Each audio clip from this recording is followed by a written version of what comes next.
Hello, you're on the channel where we don't just break down events. We uncover their hidden causes and potential consequences. Today, we're exploring a question that is increasingly raised, especially in the West. Could the war in Ukraine lead to the disintegration of Russia? But before addressing that directly, let's ask, is Russia's collapse theoretically beneficial from a geopolitical perspective? For some global players, absolutely. The United States and its key allies might see the potential disintegration of Russia as a strategic opportunity. The elimination of the world's largest country by territory and one of the most powerful nuclear states from the ranks of active geopolitical actors would instantly shift global balances. The threat of invasion in Europe would disappear, tensions in the Arctic would ease, and Moscow's influence in Africa, the Balkans, Syria, and the South Caucasus would evaporate. Moreover, a potential breakup of the Russian Federation would open access for Western corporations to previously restricted or monopolized resources, oil, gas, timber, and rare earth metals. New, weakened, and competing successor states will be far less capable of dictating terms and more likely to be pliable on matters like trade, logistics, and infrastructure concessions. From this angle, Russia's collapse could be seen as a window of opportunity, particularly if some regions shift into the West's sphere of influence. However, not everyone is interested in such an outcome. China, as Moscow's main partner, is categorically opposed to the destruction of the Russian state. A stable yet dependent northern neighbor is the perfect buffer for Beijing. Collapse would bring instability to China's borders, increase risks in the Far East, and heighten competition for post-Soviet influence from the US, India, and Turkey.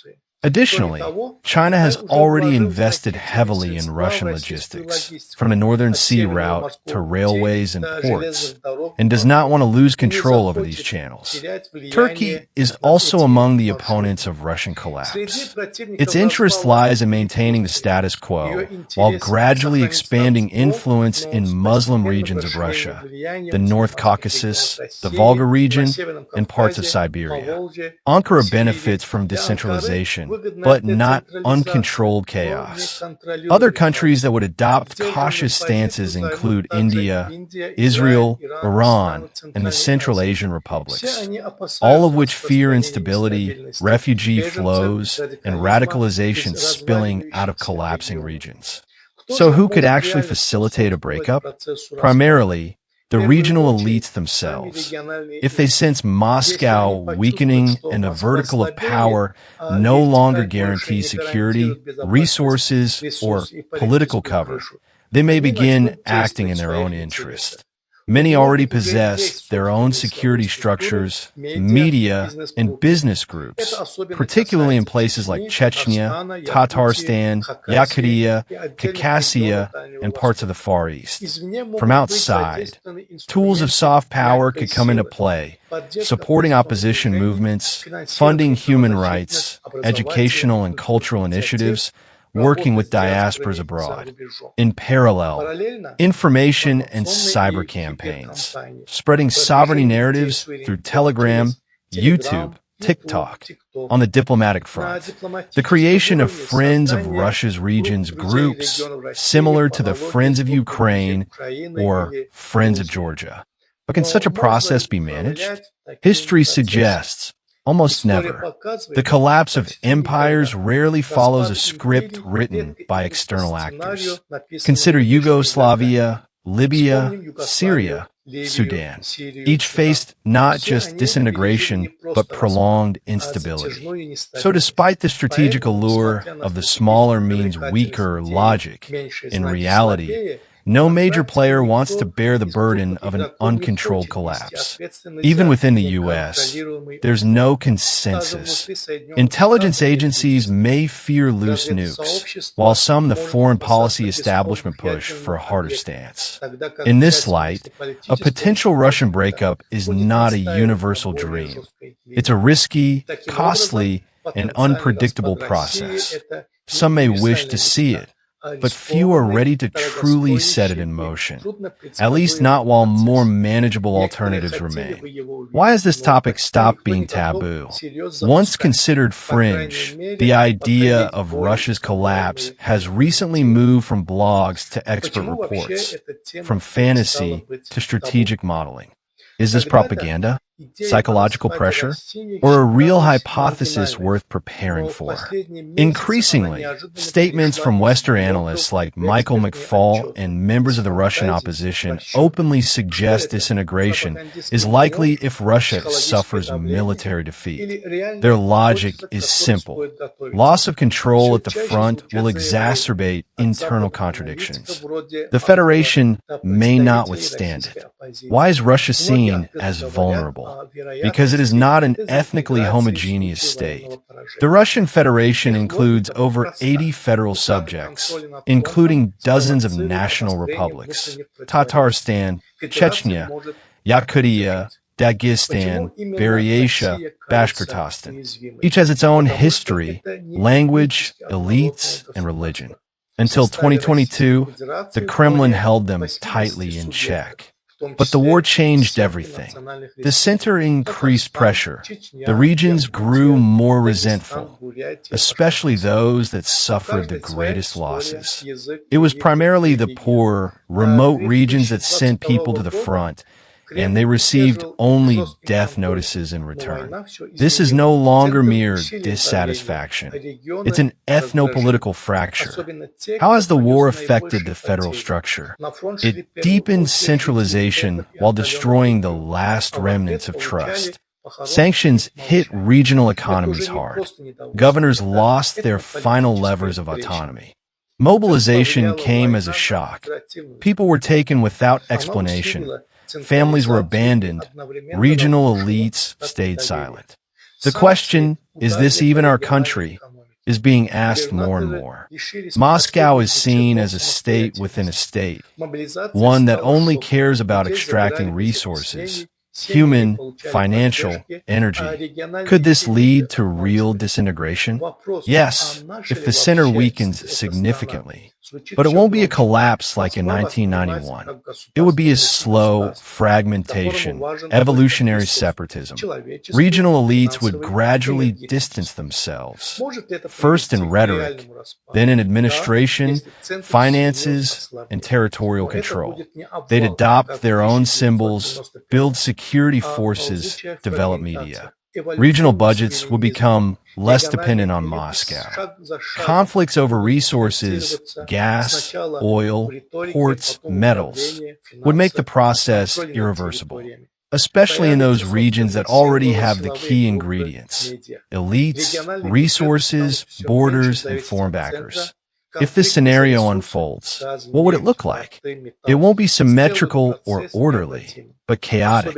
It would likely begin in Chechnya, the North Caucasus, Tatarstan, Yakutia, and the Far East, where there is political identity, resources, and a historical memory of independence.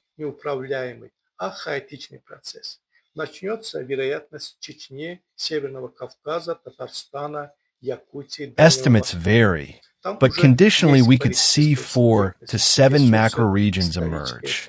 Central Russia, Moscow, St. Petersburg, the core, Urals and Western Siberia, oil and gas regions, Volga region and Tatarstan, possibly a Muslim-led bloc, South and Caucasus, high likelihood of secession, the Far East under China's orbit, the Northeast, Yakutia and resource-rich zones, Kaliningrad and other enclaves under international pressure. Moscow and St. Petersburg would likely remain within a core Russia, trying to retain control over the army, diplomacy, and the nuclear arsenal. But even this core would face internal power struggles between Siloviki, clans, and bureaucrats. How will Russia's neighbors react? China will act cautiously but assertively, strengthening its grip on the Far East through logistics, resources, and consultative missions. Turkey will become more active in the Caucasus and Volga regions. NATO and the EU will reinforce their western flanks. Kazakhstan will likely seek to isolate itself from the chaos. And what about nuclear weapons? This is the most alarming issue. Officially, control would remain with the central authorities. But in reality, nuclear depots are spread out. In the event of a sudden collapse, competition over control of these sites will erupt. Western intervention may occur under the guise of peacekeeping or arms control. A new Budapest-type memorandum is also possible. St. Petersburg might attempt to claim a special status, citing its geographic, cultural, and economic proximity to Europe over Moscow's new authoritarian vertical. What's keeping Russia from falling apart right now? Only two things: fear and the vertical of power. The FSB, National Guard, dependent governors, propaganda. But above all, it all rests on one man. Once Putin is gone, the whole structure could begin to unravel. Because the system is not institutional, it's personalized. The real question is, who will make the first move? Could the opposite happen? A stronger regime? Theoretically, yes. The government could tighten control, declare martial law, ramp up mobilization, and intensify its victory cult. There are precedents: Iran, North Korea, Cuba. But this is a path towards stagnation, emigration, and technological regression. What matters more for a possible collapse? The war or a weak center? Without a doubt, a weak center. A war can be lost. But if the regime remains strong, disintegration won't occur. The Soviet Union didn't fall because of Afghanistan. It collapsed when it lost internal governance. The same could happen with Russia if the elites retreat into the shadows and regions begin to follow their own rules. So, is Russia's disintegration possible? In the near term, no. But in the historical sense, quite possibly. It won't come from an external blow. It will start from within at the moment the system loses its capacity for self-reproduction. For now, it's cracking but still holding. Thank you for watching. Please support the channel with a like and a subscription. Share your thoughts in the comments. Do you believe Russia could disintegrate? And if so, how might it begin?